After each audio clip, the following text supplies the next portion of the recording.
উদয়পুরে বিভিন্ন জায়গায় গত কয়েক মাস ধরে জুয়ার রমরমা ব্যবসা চলে আসছে।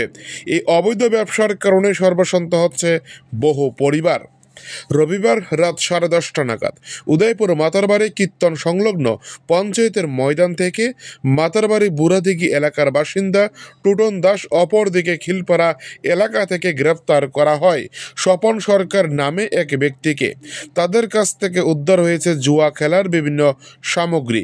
প্রতিনিয়ত জুয়ার আসর উদয়পুরের বিভিন্ন জায়গায় প্রতিনিয়ত বসানো হচ্ছে লক্ষ লক্ষ টাকার বিনিময়ে। তার পেছনে বহু রাঘব বোয়াল জড়িত রয়েছে বলে জানা যায়। পুলিশের বড় রাঘব বোয়ালদের ধরার জন্য এবার জাল পেতেছে বলে জানা যায় পুলিশের সূত্রে।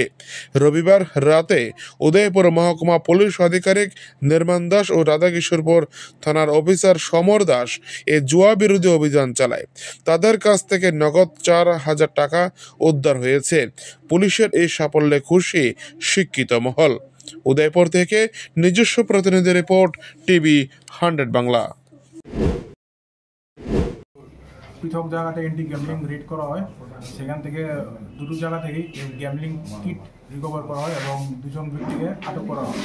ওদের নাম স্যার? তাদের নাম, একজনের নাম টুটন দাস, আরেকজনের নাম স্বপন সরকার। কোন জায়গা থেকে রেড করছেন আপনারা?